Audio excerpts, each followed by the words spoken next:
En las vastas y barridas por el viento, estepas de Asia Central, nació un niño destinado a grabar su nombre en los anales de la historia con fuego y sangre.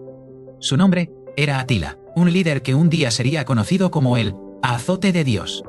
Los hunos, el pueblo de Atila, eran nómadas ecuestres de origen incierto, cuya aparición en las fronteras de Europa a finales del siglo IV sembró el pánico y la desolación.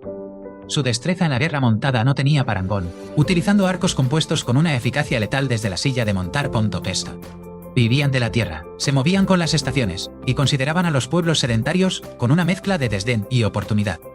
Atila ascendió al poder junto a su hermano Bleda alrededor del año 434, heredando el control sobre una confederación de tribus, unas ya formidable.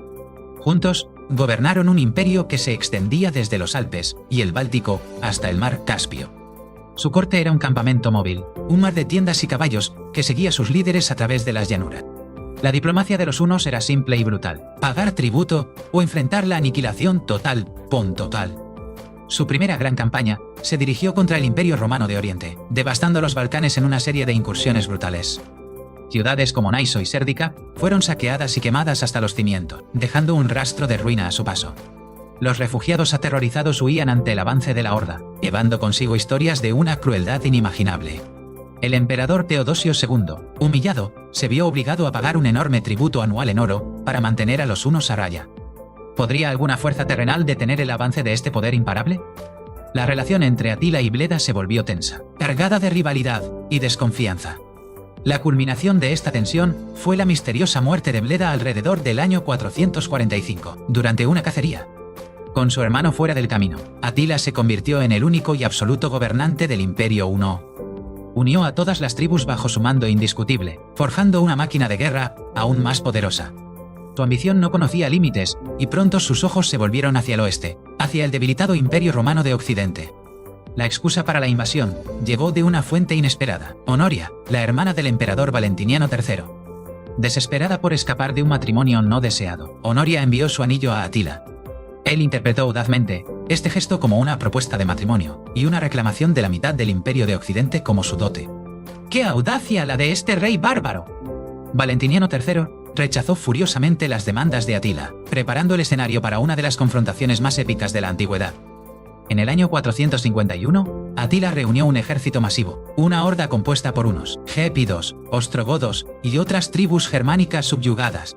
Cruzó el río Rin y se adentró en la Galia, sembrando el terror a su paso. Ciudades como Metz fueron masacradas, sus habitantes pasados a cuchillos sin piedad. La leyenda cuenta que París fue salvada por las oraciones de Santa Genoveva, quien inspiró a los ciudadanos a no huir. El avance de Atila fue finalmente confrontado cerca de Orleans por una coalición improbable. Esta fuerza estaba liderada por el brillante general romano Aecio y el valiente rey visigodo Teodorico. Aecio, conocido como el último de los romanos, había pasado tiempo como rehén entre los hunos y conocía sus tácticas. La batalla que siguió, conocida como la Batalla de los Campos Cataláunicos, fue un enfrentamiento titánico y sangriento. Se dice que el derramamiento de sangre fue tan inmenso que un arroyo cercano se desbordó con sangre. La lucha fue feroz, con ambos bandos sufriendo pérdidas catastróficas. El propio Atila estuvo en peligro, casi atrapado en su campamento de Carros Ponto. El rey Teodorico murió en el combate, aplastado por sus propios hombres tras caer de su caballo.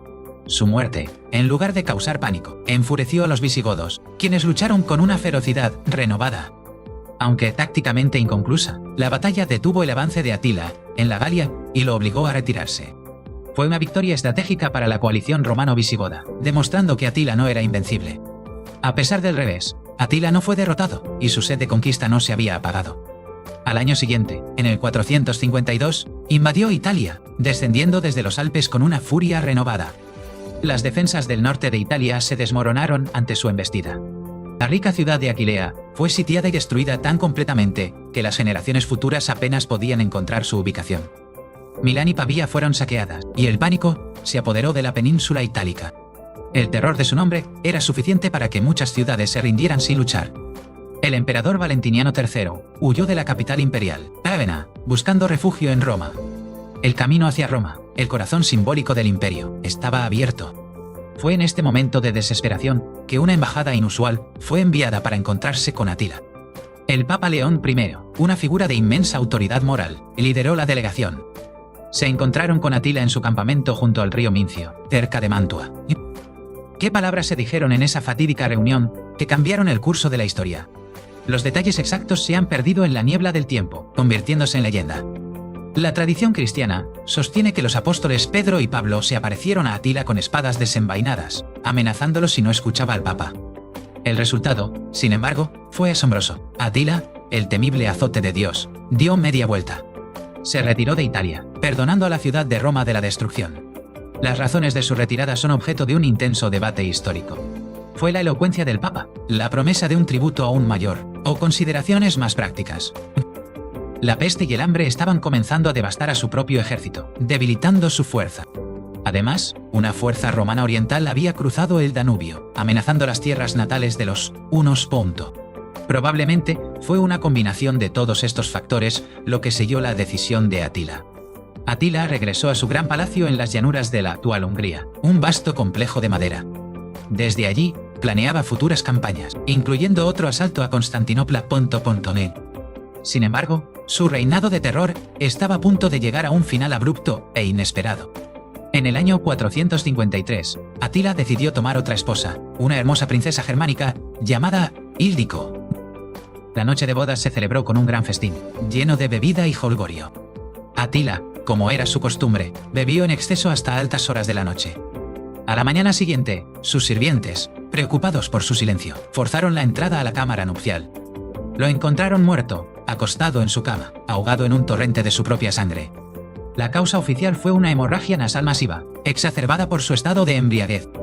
Sin embargo, los susurros de asesinato nunca han desaparecido por completo. ¿Fue Íldico una vengadora de su pueblo, o simplemente una testigo aterrorizada de un accidente grotesco? El funeral de Atila fue un evento grandioso y secreto, digno de un rey conquistador. Fue enterrado en un triple ataúd, uno de oro, uno de plata y uno de hierro. El oro y la plata simbolizaban las riquezas que había conquistado, y el hierro, su poder en la guerra. Para mantener su lugar de descanso en secreto, los esclavos que cavaron la tumba fueron ejecutados. Hasta el día de hoy, la tumba de Atila el Huno nunca ha sido encontrada. Su imperio, una entidad mantenida unida únicamente por su voluntad de hierro, se desintegró rápidamente después de su muerte. Sus numerosos hijos lucharon entre sí por la supremacía, dividiendo las fuerzas unas por otras. Las tribus germánicas subyugadas, lideradas por los gépidos, vieron su oportunidad y se rebelaron. En la batalla de Nedao en 454, las fuerzas hunas combinadas fueron aplastantemente derrotadas. El hijo mayor de Atila, Elac, murió en la batalla, poniendo fin a la dominación huna en Europa central. Los restos de los hunos se dispersaron, absorbidos por otras poblaciones, o retirándose de nuevo a las estepas. El legado de Atila es complejo y aterrador, una mezcla de mito y realidad sangrienta. Para los romanos y sus descendientes, era la encarnación de la destrucción, un demonio enviado para castigar los pecados del mundo. Su nombre se convirtió en sinónimo de barbarie, crueldad y la furia de la guerra. Sin embargo, para su propio pueblo y en las leyendas posteriores de algunas culturas, como la húngara y la turca, fue un gran y poderoso rey. Fue un líder que desafió a los dos imperios más grandes del mundo y los puso de rodillas. Su historia sirve como un recordatorio brutal de la fragilidad de la civilización. Demuestra el poder disruptivo de las fuerzas que se gestan más allá de las fronteras establecidas. Atila fue un maestro de la guerra psicológica, usando el terror como su arma más efectiva. Las historias de sus masacres a menudo se exageraban, pero la base de verdad era suficiente para helar la sangre. No tenía interés en ocupar y gobernar, su modelo era la depredación y la extorsión. Su imperio era parasitario, extrayendo la riqueza de las civilizaciones sedentarias para mantener su máquina de guerra. A pesar de su reputación, su corte no carecía de una cierta sofisticación bárbara. El historiador Prisco, que lo visitó, lo describió como un hombre de baja estatura, pecho ancho y cabeza grande. Era sencillo en su vestimenta y hábitos, comiendo en platos de madera mientras sus lugartenientes usaban plata y oro. Esta austeridad calculada reforzaba su imagen como un líder por encima de las trivialidades del lujo. Su mirada era legendaria, se decía que disfrutaba viendo a sus enemigos acobardarse bajo su escrutinio. El impacto de los hunos aceleró la caída del Imperio Romano de Occidente de manera indirecta. Sus invasiones empujaron a muchas tribus germánicas, como los godos y los vándalos, más profundamente en territorio romano.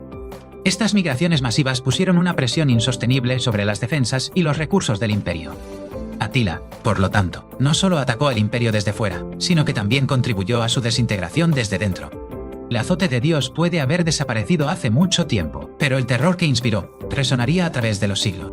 Su nombre sigue siendo una advertencia, un recordatorio oscuro en la memoria colectiva de Europa.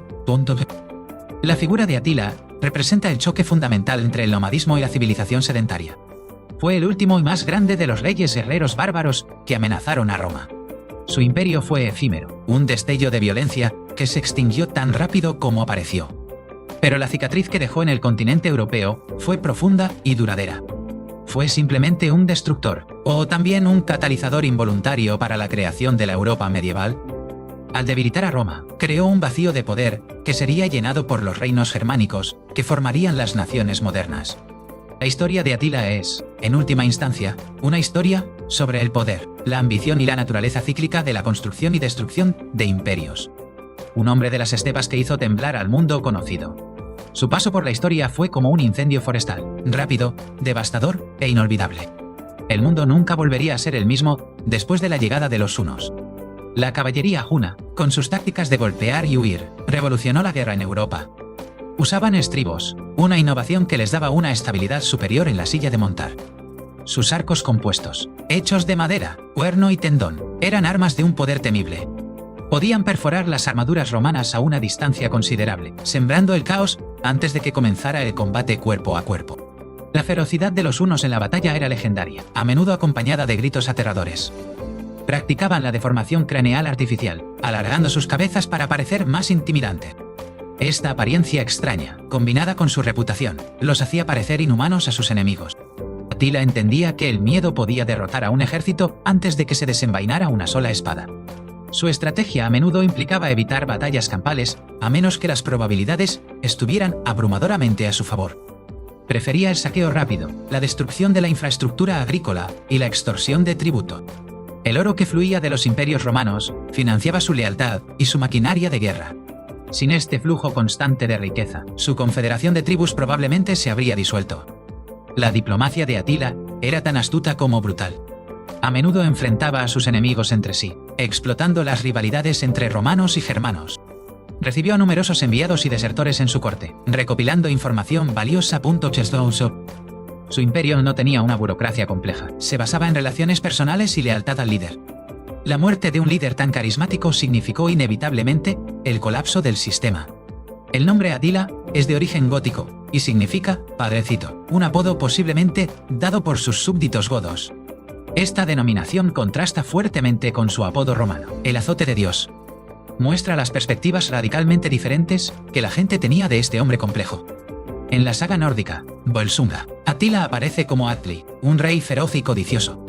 En el poema épico alemán, El cantar de los Nibelungos, es Etzel, un rey noble y hospitalario. Estas representaciones ficticias demuestran cómo su figura fue absorbida y transformada por diferentes culturas europeas. La amenaza de Atila forzó al Imperio Romano de Occidente a una de sus últimas grandes acciones militares, coordinadas. La alianza entre Aecio y Teodorico fue un momento notable de cooperación entre romanos y bárbaros contra un enemigo común. Sin embargo, esta unidad fue de corta duración, disolviéndose poco después de la amenaza una. El mundo post-Atila fue un lugar caótico de reinos en guerra y lealtades cambiantes. Atila el Huno sigue siendo una de las figuras más formidables y enigmáticas de la historia antigua. Un nómada de las estepas que desafió al mundo civilizado y, por un breve y terrible momento, lo tuvo a su merced. Su historia es un testimonio eterno del poder de un solo individuo para cambiar el curso del mundo.